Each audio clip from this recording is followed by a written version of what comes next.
Bienvenidos a la sesión 7 de Introducción a la Psicología. En esta sesión vamos a hablar un poco sobre el tema de cognición y lenguaje. En esta ocasión vamos a ahondar sobre todo en el tema de cognición, ya que a pesar de que es una palabra que se utiliza muchísimo en el ámbito de la psicología, es tal vez de las más difíciles de comprender dada su amplitud y lo difuso que puede sonar algunos de los conceptos que de ella emanan. Vamos a empezar con ello. Cognición, nos dice la bibliografía, es el proceso del pensamiento, y en este capítulo del cual vamos a hablar se tratará de explicar los siguientes procesos. El pensamiento se podría descomponer en las siguientes fases, o en las siguientes estructuras o categorías. Casi siempre que hablamos del pensamiento hablamos de una forma muy general. Por ejemplo, ¿cómo resolviste un problema? Ah, pues pensando. O hay alguien que está así como viendo al horizonte y que dice, no, pues es que está pensando. Pero no distinguimos de la evaluación y la reflexión, que aunque las dos son parte del pensamiento, son diferentes tareas. No es lo mismo estar resolviendo un problema que tener una reflexión sobre algún concepto o alguna forma en la que hemos vivido nuestra vida. Empecemos por la parte del lenguaje. Voy a hacer así como una recapitulación rápida. El lenguaje es una estructura de símbolos y significados que le dan orden a nuestra comunicación. El lenguaje tiene una gran importancia a la hora de pensar, porque no es hasta que nosotros estructuramos nuestro lenguaje, que es por ahí del año y medio, 2 años y medio, que empezamos a comprender el mundo de la manera en que lo pensamos. Probablemente nunca te habías preguntado por qué piensas como piensas. Bueno, una parte de las razones por las que tú piensas lo que piensas y por cómo piensas lo que tú piensas es gracias al lenguaje que manejas y gracias al lenguaje que manejamos nosotros desde que estamos chiquitos. Si no lo has notado o si nunca te lo habías preguntado, casi todos tenemos una voz interna que va narrando nuestros procesos mentales. Y si no es todo el tiempo, por lo menos sí es gran parte del tiempo. Cuando tenemos conversaciones internas, las tenemos en un lenguaje específico. Y de esta manera estructuramos gran parte de nuestro pensamiento. El pensamiento no siempre pasa por el lenguaje, porque a veces actuamos o decidimos sin tener la capacidad de estructurar la orden o de describirla, pero la mayoría del tiempo, cuando tenemos más tiempo de reacción, cuando tenemos más tiempo para reaccionar o para planificar, lo hacemos mediante el lenguaje. Por ejemplo, aunque yo no lo esté diciendo en voz alta, si esta fuera mi voz interna, diría algo así como, voy a dar una fiesta, tengo que invitar a tal y tal y tal y tal. Todo esto en voz baja, yo pensando nomás agarrándome así mi barbilla, pero lo estaría diciendo con palabras en mi cabeza. Además de eso, el lenguaje tiene la función de comunicarnos entre seres humanos y tener la capacidad de transmitir lo que está aquí a la otra persona y meterlo también en la cabeza. Las imágenes. Las imágenes son diferentes al lenguaje y de hecho están casi contrarias. ¿A qué me refiero con esto? Seguramente has escuchado esa frase que dice que una imagen vale más que 1000 palabras, y es porque cuando tú evocas una imagen, es decir, en tu cabeza se representa, si tú tienes esa imagen en tu cabeza, describirla con palabras podría ser muy tardado. Por ejemplo, es muy común que la gente, tú le preguntas, ¿qué significa desmenuzar o deshebrar? Y la gente lo imagina, ve una imagen, ve incluso como, digámoslo así, un video en su cabeza de alguien deshebrando, ¿no? Por ejemplo, y muchas veces cuando le preguntas a alguien qué es deshebrar, hacen esto, porque describir la acción es muy complicado y representar la acción es mucho más fácil. Representar la acción en la cabeza es incluso más fácil que representarla con tus movimientos. Si yo te pregunto, por ejemplo, cómo era tu kinder al que fuiste, inmediatamente aparece una imagen como una foto, pero describírmelo a mí toma mucho tiempo. Entonces la imagen es una forma de pensamiento que reproduce imágenes en nuestro cerebro y en nuestra conciencia. Las imágenes, a pesar de lo que muchos creemos que son solamente fotos, como fotos cerebrales o fotos mentales o videos mentales, en realidad van más allá. A veces estas imágenes no son nada más visuales, también son imágenes auditivas. Suena raro que yo te diga eso, pero es así. Si te pido que te acuerdes de una canción, la puedes reproducir de manera más o menos fiel en tu oído interno, por decirlo así, y eso sería una imagen, aunque no contenga un aspecto visual. La reflexión sería entonces el descomponer y recomponer pensamientos en nuestra cabeza. A veces son procedimientos, a veces son sucesos, a veces son darle significado a cuestiones de las cuales no somos capaces de entender en determinado momento, es descomponer y recomponer estos elementos. La conceptualización es extraer de la información lo que nosotros llamamos como un concepto, la forma nuclear de esa información y poderla utilizar en diferentes ámbitos. Por ejemplo, cuando tú aprendes qué significa el teléfono, si este fuera el primer teléfono que ves en tu vida, sabrías que yo te explico que este se llama teléfono, pero un día encuentras otro que tiene otras características y para que tú puedas darle el nombre de lo que te acabo de describir a ese objeto, habrías tenido que conceptualizar, es decir, extraer la información, que es pues algo cuadrado, tiene una pantalla que sirve para hacer llamadas, ese es el concepto, y se lo puedes poner a otro objeto en otro momento. Ese mismo procedimiento se utiliza para cosas mucho más complicadas, como el concepto de justicia, el concepto de amor, el concepto de familia, etcétera, etcétera. La evaluación es cuando nosotros, en base, o más bien con base en determinados criterios, decidimos si un suceso u objeto cumple los requisitos que tenemos en nosotros como criterios. Y el insight es una clase de pensamiento muy interesante que surge aparentemente de la nada, como si hubiera ocurrido una iluminación. De hecho, la palabra insight significa ver hacia adentro, vista hacia adentro, y es como si tú obtuvieras información nueva o una revelación desde el interior. Esto, independientemente de tu orientación filosófica, religiosa o natural, es una clase de pensamiento, y es la que ocurre cuando de repente, de la nada, aparentemente sin estarlo buscando, obtienes la solución a algún problema.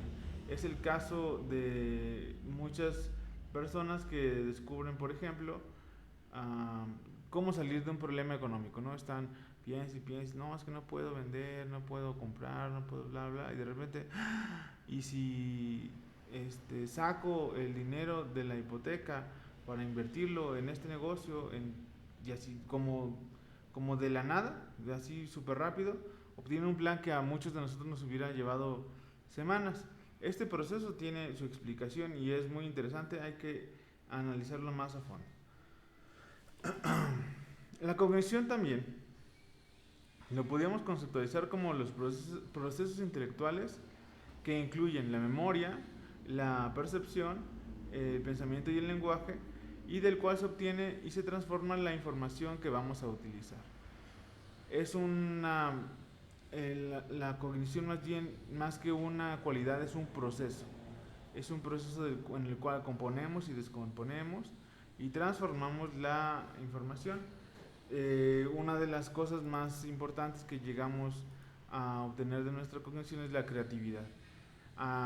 Cabe resaltar que todo proceso creativo, toda cosa nueva que se crea, surge de la descomposición y recomposición de cosas que ya se conocen. Por ejemplo, es común que nosotros estamos ahí escuchando en la radio, ponemos una playlist y le damos que siga poniéndoles música, y llegamos a una canción que no habíamos escuchado nunca, pero nos parece conocida y nos parece como si ya lo hubiéramos escuchado antes. Bueno, es porque tanto tú como el compositor descompusieron antiguas formas de canciones las recompusieron de manera un poco diferente, dándole un toque original a lo que nosotros llamamos creatividad y logro artístico. Pero todo surgió de la descomposición y recomposición de alguien más. George Miller y Ulrich Nielsen fueron de los primeros psicólogos que hablaron de la cognición.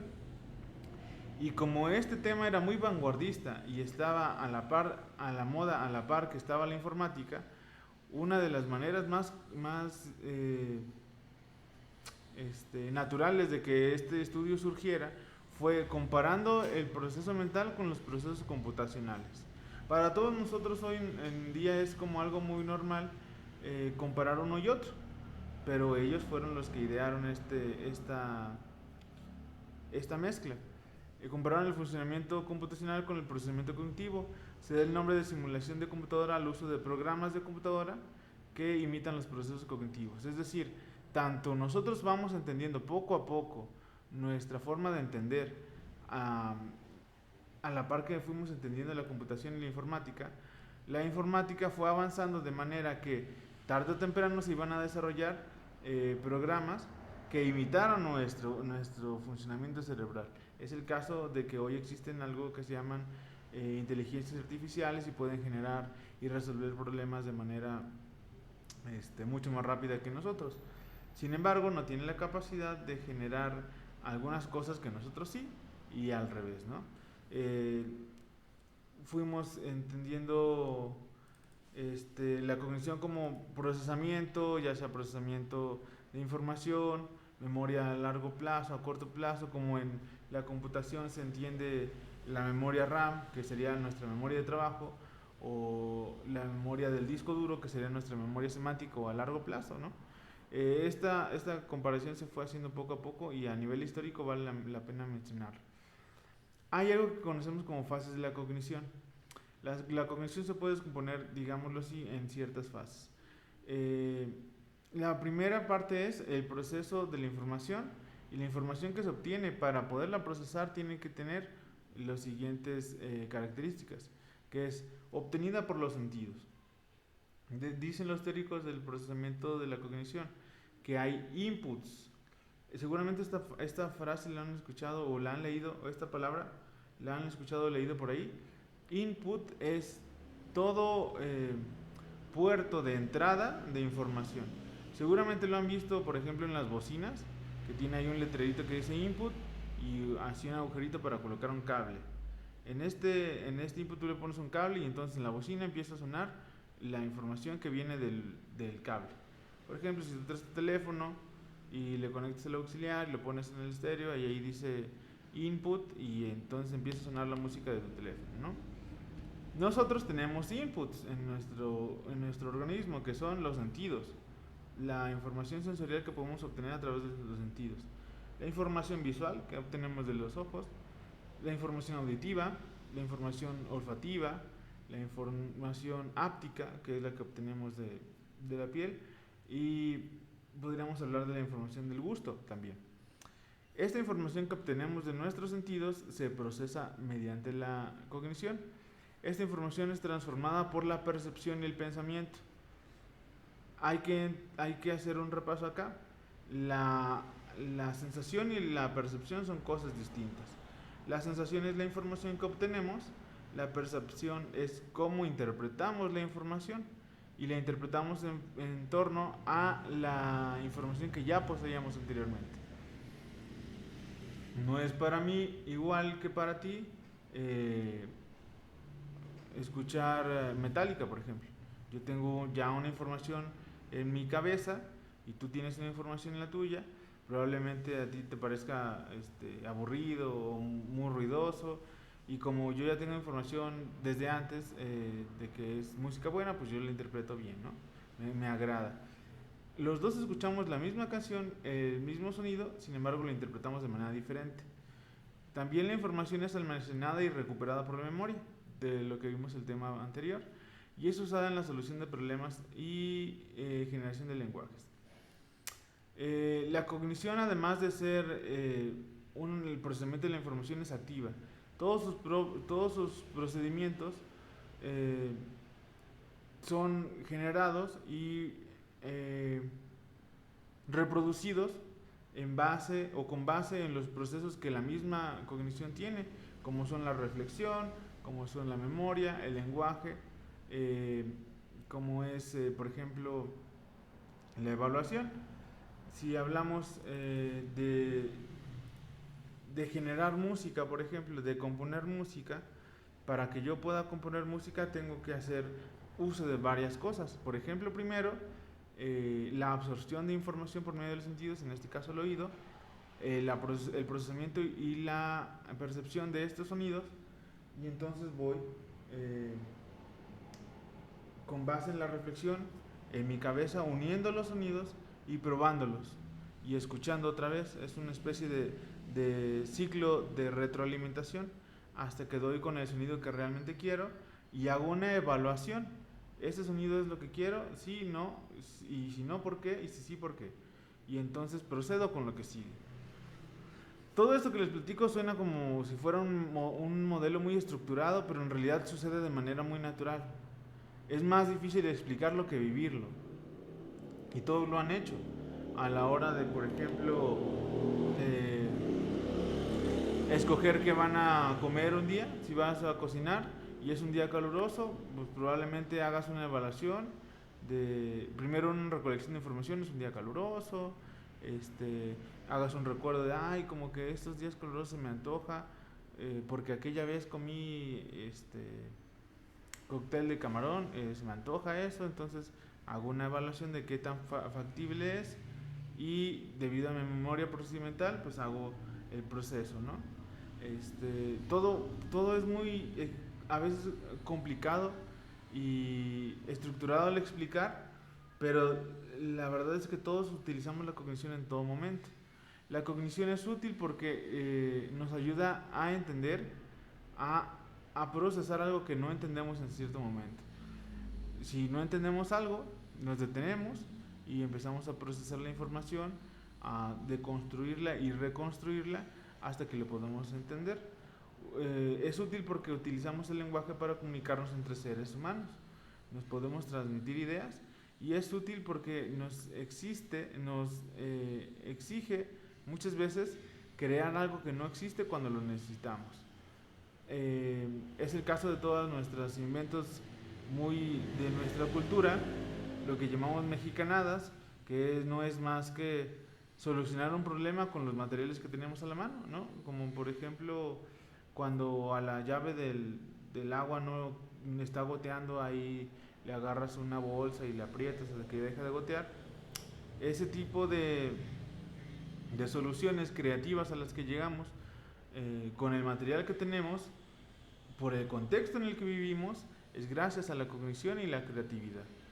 Entonces, no es algo que realmente hayamos inventado desde cero, es algo que vamos construyendo y deconstruyendo hasta llegar a una solución. Los elementos básicos del pensamiento son el lenguaje, las imágenes y los conceptos. Como ya comenté, el lenguaje es un sistema flexible de símbolos que se emplean para comunicarnos.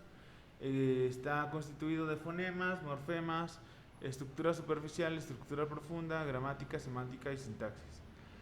Para no ahondar mucho en estos temas que son bastante profundos o bastante amplios, los fonemas son la forma fonética de la lengua, los morfemas la forma morfológica, es decir, cómo se compone el lenguaje, por qué nosotros hablamos primero del sujeto y luego el objeto, por ejemplo.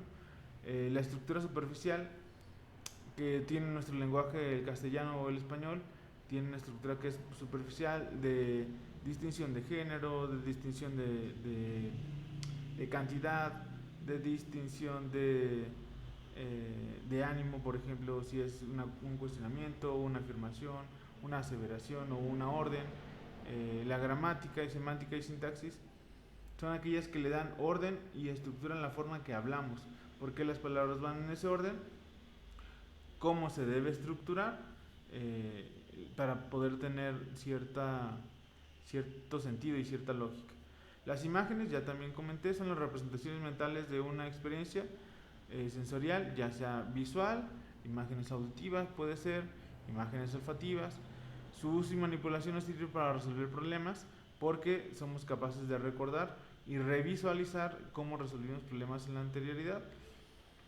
También tenemos algo que es los conceptos, y es una categoría mental donde se clasifican los objetos, las personas y las experiencias para poder utilizarlas en nuevas experiencias que vayamos encontrando.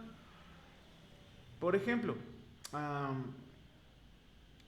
al concepto por ejemplo, el concepto de hombre se lo podemos aplicar a todas las personas que cumplen con características como, no sé, tener pelo facial, ¿no? Tener vello facial. Hay otras personas que tienen vello facial y no los consideramos hombres. ¿Por qué? No, porque además de vello facial también tiene que cumplir con una característica como genitales masculinos, ¿no? Y si no tiene ni genitales masculinos ni vello facial, pero también se puede considerar hombre. ¿Por qué? Pues porque su vestimenta es de este tipo, utiliza playera y pantalón. Y así vamos construyendo conceptos.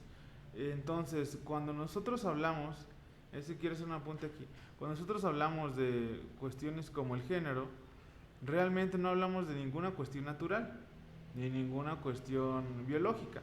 Hablamos de conceptos, y los conceptos están en nuestra cabeza y se componen a partir de la información que vamos obteniendo. Por tanto, si un concepto se modifica en nuestro pensamiento, es aplicable de cualquier manera. Tanto es así que, por ejemplo, para muchas personas todos los hombres son iguales, y para otras personas todos los hombres son diferentes, ¿no? Todo depende de la cabeza en la que esté el concepto. Realmente no es una ley.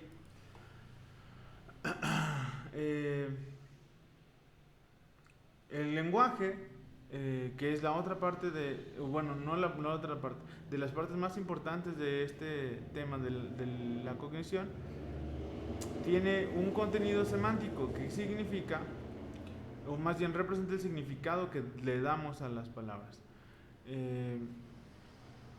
Muchas veces, cuando nos dicen algo, somos incapaces de reproducir el mensaje palabra por palabra, pero sí somos capaces de reproducir el significado. Ese sería el contenido semántico del lenguaje. Cuando nosotros hacemos esto, nos referimos, por ejemplo, si te dicen, ¿dónde están, en este ejemplo, ¿dónde están los plátanos? Y tú contestas, los plátanos están arriba del estante, están arriba del refri, por ejemplo, ¿no?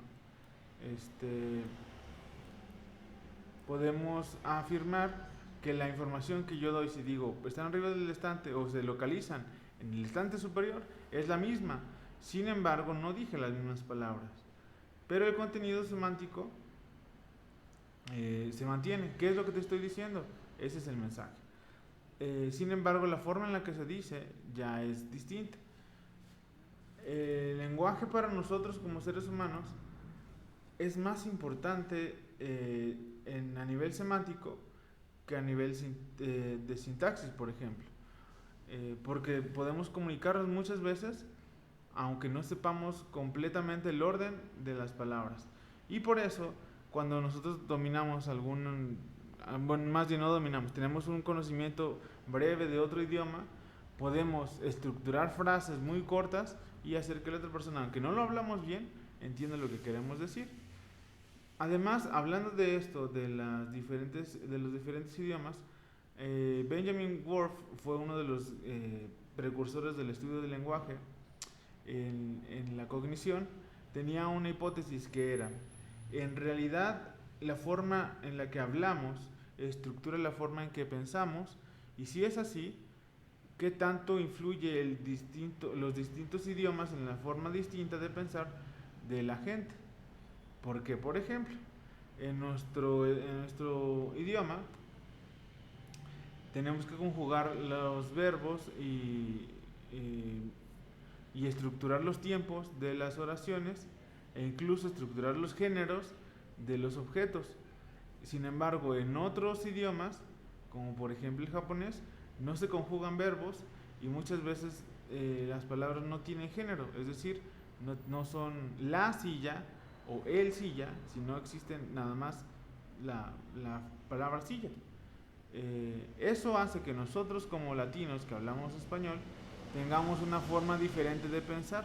Si ustedes lo notan, es para nosotros en Latinoamérica y en los lugares donde hablamos lenguajes latinos, como en Francia, más bien el francés, el italiano, el español o el castellano, es común que encontremos personas que tienen más creencias asociadas al género que en otros lenguajes donde no necesariamente existen esas distinciones del habla. Y por último, el lenguaje figurado demuestra la relación flexible existente entre el lenguaje y el pensamiento. El lenguaje figurado es lo que nosotros conocemos como sarcasmo, ironía, metáfora, alegoría.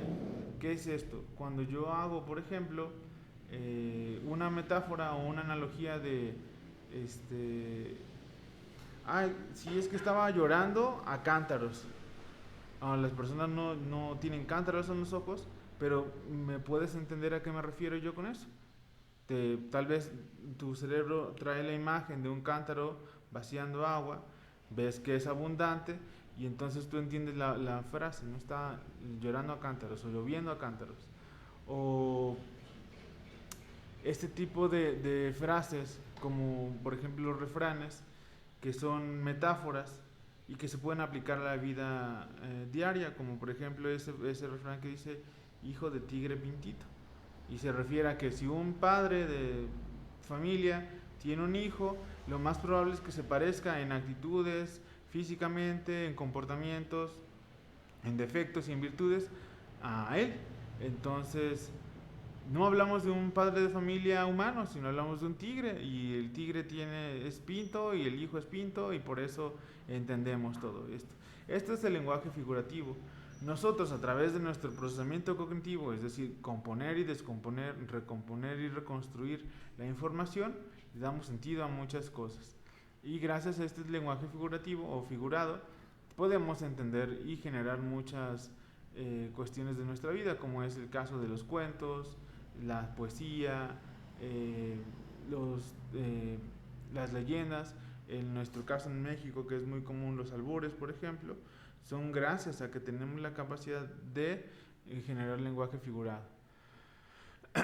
Según Worf, la lengua que hablamos rige los patrones de pensamiento. Su teoría, denominada la hipótesis del relativismo lingüístico, establece que si la lengua carece de expresión, el pensamiento correspondiente también carecerá de expresión. Y es el caso, por ejemplo, para hacer un ejemplo nada más, de Japón, que el japonés es un lenguaje que es extremadamente neutro y efectivamente la gente en Japón es muy poco expresiva.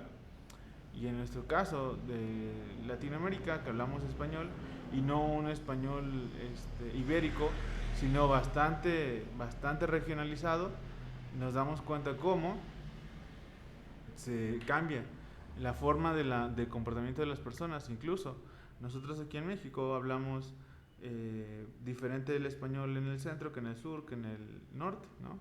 En el norte, que hablan mucho más golpeado el acento, las palabras muchas veces utilizan muchas más groserías sin tratar de ofender, y efectivamente el carácter, la personalidad, las relaciones entre la gente suelen ser más expresivas y más tendientes hacia no la agresión, pero sí una relación mucho más concreta o más aventada hacia adelante, más confrontativa que en otros lugares, como por ejemplo aquí en el centro, que somos más tibios para hablar de este tipo de cosas. Bueno, hasta aquí vamos a dejar el tema del lenguaje. Espero que haya quedado claro. Revisen apuntes, revisen lecturas y nos vemos en la siguiente sesión.